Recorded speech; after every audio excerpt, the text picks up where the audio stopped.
Prime Minister Narendra Modi reached Auckland on Friday on the last leg of his three-nation tour of the Indo-Pacific. New Zealand's Prime Minister Christopher Luxon personally received the Prime Minister at the airport.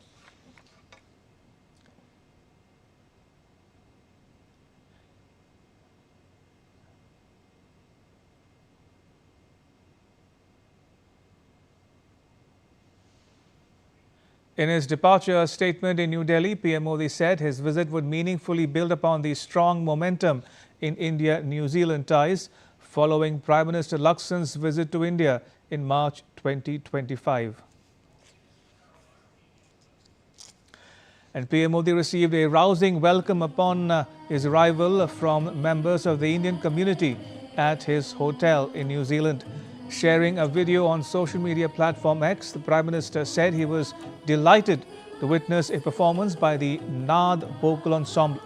He said music has a unique ability to bring people together, and the performance beautifully reflected the warmth and depth of the India-New Zealand friendship.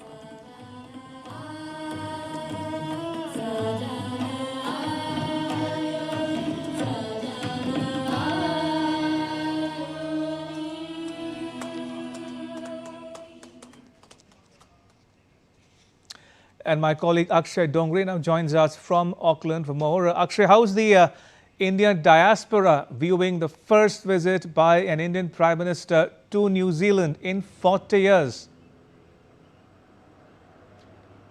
Well, the Indian diaspora is quite excited, quite enthusiastic. They have been waiting for this moment for a long time. There's an entire generation of youngsters and for a lot of people, Kiwi Indians especially, who haven't seen an Indian Prime Minister come here in their entire lifetime.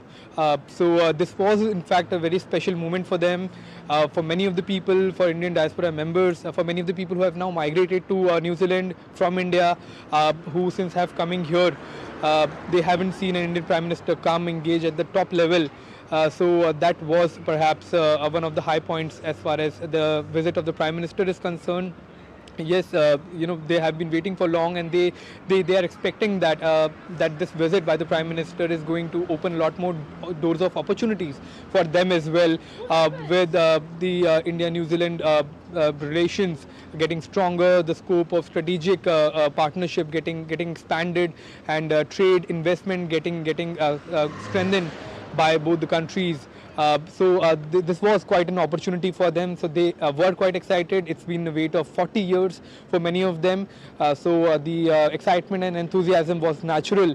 And the large number of people who came from different parts of the country, from Wellington, from Hamilton, from different parts of other parts of New Zealand, this was in fact a testimony to the fact that they were excited, and they have been waiting for this moment for a while.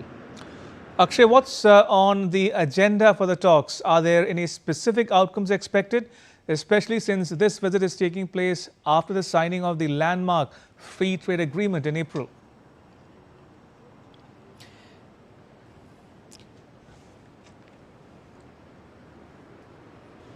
Well, there is a lot on agenda as far as Prime Minister's second day of visit to New Zealand is concerned. First, he is going to have a high-level delegation talks with the Prime Minister of New Zealand.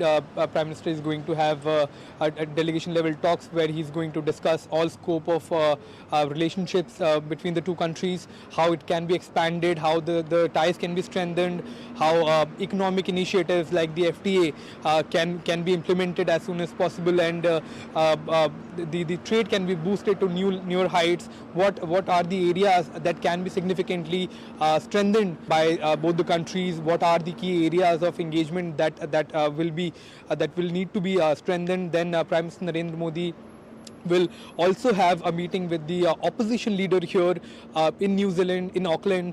He will also be attending a sporting event, as India and New Zealand are celebrating 100 years of unity through sports. As it was back 100 years back in 1926, the first Indian Army team of hockey arrived here in New Zealand. So this is also a momentous occasion for both the countries, especially with now the leadership at the top level meeting together.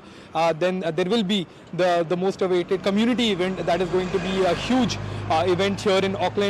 As far as the outcomes are concerned, we'll have to wait and watch what exactly comes out after the meetings at the top level by the two countries and the leadership. So we'll have to wait for that.